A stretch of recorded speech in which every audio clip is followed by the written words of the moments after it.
एक जो विषय महत्वपूर्ण है कि जैसे दुनिया भर में कोरोना फैला, चीन से ये कोरोना शुरू हुआ। चीन में जो लोग इन्वेस्टर थे किसी भी देश के, उन सब लोगों ने अपना मन बनाया है कि वो भी दूसरे देशों में जाकर अपना काम करें। हमारी जानकारी है कि लगभग 1000 इन्वेस्टर ऐसा है जो चीन से इन्वेस्टमेंट को समाप्त करके दुनिया के दूसरे देशों में जाना चाहता है। इन लोगों के साथ हमारे संपर्क बने हुए हैं। हमने वीडियो कॉन्फ्रेंस के माध्यम से कुछ जो निवेशकर्ता हैं उनसे बातचीत की है और वो उन देशों में जैसे जापान है, अमेरिका है, कोरिया है, जर्मनी है, ऑस्ट्रेलिया और ताइवान, यहाँ के इन्वेस्टर सब चीन की बजाय और भारत में आना चाहते हैं।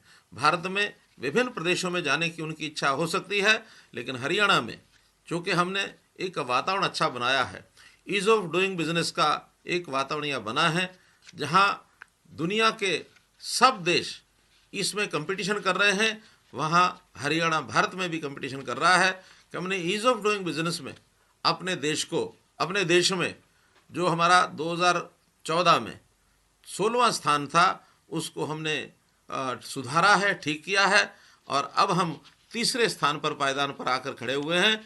हमने देश के अंदर अपना स्थान अच्छा बनाया है। इसलिए जितना भी दुनिया का इन्वेस्टर है या अपने देश का इन्वेस्टर है वो हरियाणा में आना चाहता है और हरियाणा में आकर के निवेश करना चाहता है। हमने उनके लिए अपनी सब रास्ते बनाए हुए हैं। जो कठिनाइयाँ उनको दूर करने के लिए हमने सारी बातें उनसे जो की हैं। 60 कंपनियों ने हरियाणा में अपनी जो रुचि दिखाई है उनके लिए हम लोग तैयार हैं।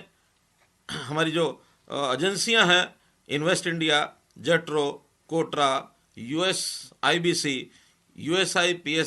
USI SPF, IGGC, enterprise Singapore इत्यादि, ये जो सब ऐसी एजेंसीज हैं जो उद्योग लगाने के लिए, हरियाणा में उद्योग लगाने के लिए उन लोगों से बातचीत कर रहे हैं और हम उनका स्वागत करेंगे।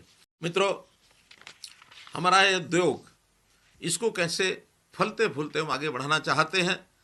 ये MSME के बाद यदि मैं बड़े उद्योग की बात करता हूँ तो बहुत बड़ा योगदान हरियाणा के विकास में मारुति सुजुकी का, Honda, Samsung, Escorts group, Lakhani Arman group, Jindal की स्टील इंडस्ट्री और लिबर्टी जैसी ऐसी कंपनियां हैं जो हरियाणा के विकास में बहुत बड़ा एक योगदान कर रही हैं। मैं चाहूँगा कि ऐसे सब जो उद्योग हैं, बड़े उद्योग, वो भी अपने मजदूरों को उनको साथ रख करके उनकी आवश्यकताओं की पूर्ति करते हुए ये सब काम करना शुरू करें ताकि हमारा जो पहिया है प्रगति का वो फिर से वो काम कर सके। हमारा जो करनाल और कुरुक्षेत्र का चावल उद्योग है, पानीपत की हैंडलूम इंडस्ट्री है, जींद और पंचकुला की हैचरी इंडस्ट्री है, यमुनानगर प्लाईवुड इंडस्ट्री है, करनाल और बहादुरगढ़ का जूता उद्योग है, इनका भी अपना महत्व है। हरियाणा की ये सब शान हैं, इनको आगे बढ़ते हुए और हम सब लोग देखना चाहते हैं किसी प्रकार की कठिनाई सरकार की ओर से नहीं आएगी, बल्कि सरकार इसमें सहयोग करेगी, ये लोग आगे बढ़ें। सबसे पहले इसके अंदर हमने MSME जो अपना उद्योग है उसकी ओर ध्यान दिया है। आज भी हरियाणा प्रदेश के 100 से ऊपर प्रतिनिधि जो ऐसी संस्थाओं के, एसोसिएशंस के पदाधिकारी थे, उनसे हमने बातचीत की और जो कठिनाइयाँ MSME की सामने आई उनको दूर करने का भी हमने आश्वासन दिया। कुछ चीज़ें हाथों हाथ ठीक की हैं। आखिर हमारा MSME उद्योग ऐसा है जो हमारी आर्थिक गतिविधियों का एकदम आधार है।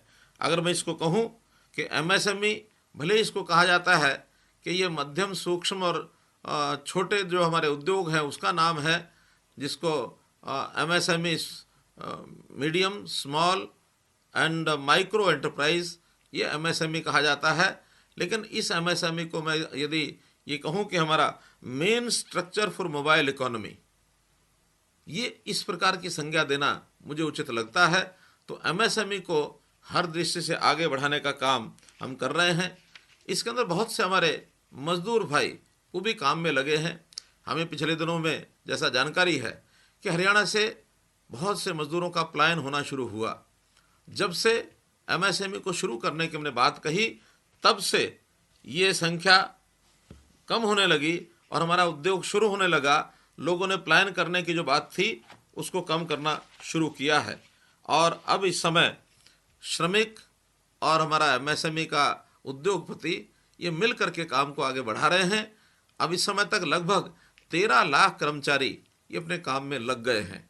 अभी 24 लाख कर्मचारी कुल हैं, आधे से अधिक हमने पार किया है। और मुझे विश्वास है कि हमारे जो ये मजदूर बंधु हैं ये इसके अंदर रुकेंगे और आगे बढ़ने से अपने अपने गांव में जाने का जो इनका एक मन बना था उसमें से वो रुक जाएंगे और जाएंगे नहीं। फिर भी जो बंधु अपने अपने घरों को जाना चाहेंगे उन सबको हम भेज करके उनको भेजने की व्यवस्था भी हम करेंगे। हमने इसके लिए रेलगाड़ी से भेजने का भी प्रबंध किया है, बसों से भेजने का प्रबंध किया है।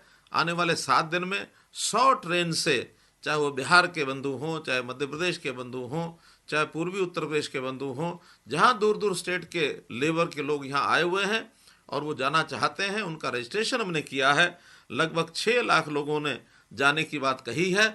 हमने एक एक, जैसा किसान को कहा एक एक दाना खरीदेंगे, ऐसा मजदूर को कहा है कि हम एक एक मजदूर की चिंता करेंगे। अगर वो यहाँ रुकेगा उसकी व्यवस्था करेंगे, और अगर यहाँ से जाना चाहेगा उसको अगले आने वाले 7 दिन में 10 दिन में सबको भेजने का प्रबंध करेंगे। किसी प्रकार की वो चिंता न करें।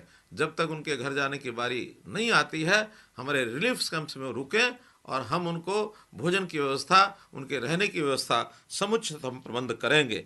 इसलिए मैं अपने श्रमिकों बंधुओं से कहूँगा कि वो लोग इसकी चिंता न करें। एक चुनौती है, इस चुनौती को हम सब मिलकर के स्वीकार कर रहे हैं, इसको हम आगे बढ़ा रहे हैं। इसके लिए किसी प्रकार की भी चिंता न करें। जरूरी बंदोबस्त ये हमने सब इसके किए हैं ताकि सरकार जो है उनको भेजने के लिए वाहन व्यवस्था, और वो भी फ्री जाने की व्यवस्था हमने की है, किसी से कोई पैसा नहीं लिया जा रहा, इसकी भी हम लोग चिंता कर रहे हैं।